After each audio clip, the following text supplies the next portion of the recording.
नोकरी असो वा लग्न, चष्म्याची अडचण आता होऊ देऊ नका. नंदादीप नेत्रालयात या आणि तुमच्या चष्म्यापासून मिळवा कायमची मुक्ती. कारण आता चष्मा घालवण्याची लासिक शस्त्रक्रिया फक्त 32,999 रुपयात. शिवाय 5,000 रुपयांपर्यंतचे लासिक स्क्रीनिंग अगदी मोफत. ऑफर मर्यादित कालावधीसाठी. तर वाट कसली बघताय, आजच कॉल करा 92-2000-1000. नंदादीप नेत्रालय, न्यू शाहूपुरी, कोल्हापूर. दृष्टी म्हणजे नंदादीप. पातळीवर कुठेही गेलं तर महात्मा गांधींच्या विचारांना आम्ही पाऊल टाकतो. असं देशातले त्यांचे राष्ट्राध्यक्ष पंतप्रधान त्या ठिकाणी म्हणजे महात्मा गांधींचं योगदान हे जगाच्या पातळीवर किती आहे याची जाणीव तुम्हाला सर्वांना द्यायची.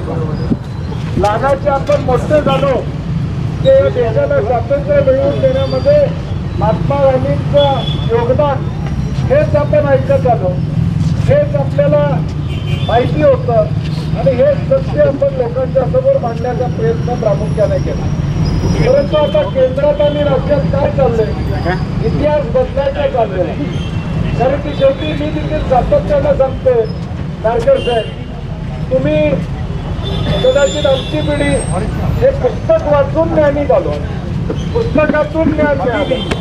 सुदैव तुम्ही आमच्या पिढीचे आहे. पुस्तक लिहिणाऱ्यांनी व्यवस्थित पुस्तकं लिहिली होती, सत्य लिहिलं होतं म्हणून ते आपल्या सगळ्या पिढीपर्यंत काका त्या ठिकाणी पोहोचलं.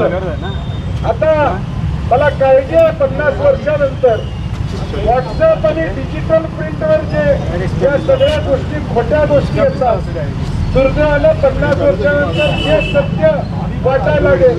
कारण की पुस्तक उघडायचं काम कोण करणार नाही.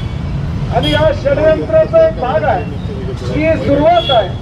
त्यांनी एक मोठा खडा या देशामध्ये टाकलेला आहे की योजनेतून महात्मा गांधींचं नाव त्या ठिकाणी बाजूला केलेलं नाही, तर या देशाची ओळख जगाच्या पातळीवर पुसण्याचा प्रयत्न या निमित्ताने हे जगाच्या पातळीवर भारत म्हणलं की महात्मा गांधी, इंडिया म्हणलं की महात्मा गांधी, हे जगभरामध्ये आमची ओळख साधारणपणे आहे.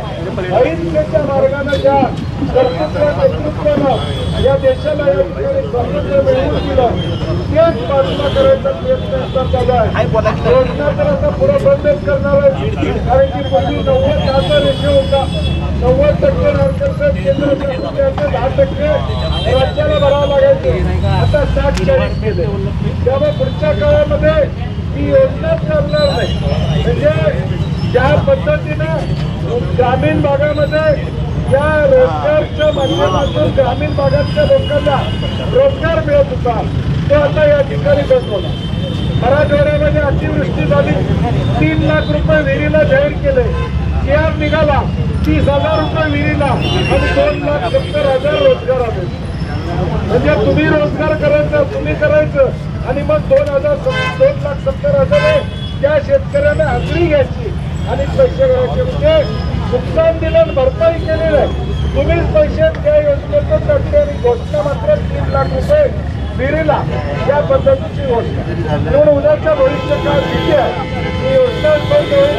महात्मा गांधींचं नाव पुसायचा प्रयत्न केलेला आहे. उद्या आपला साथ सुद्धा काढून घ्यायला हे सरकार मागे पुढे बघणार नाही, हे आपण लक्षात ठेवलं पाहिजे. आणि म्हणून आत्तापासून ताकदीनं या सगळ्या गोष्टीमध्ये विरोध करण्याची भूमिका आम्ही घेतलेली आहे. इंडिया आघाडी असेल आणि भारतीय असेल, कालच आम्हाला काँग्रेस पक्षातर्फे सांगण्यात आलं होतं की आज आंदोलन करा आणि म्हणून आज सगळ्यांनी म्हणून आज तारीख ठरवली.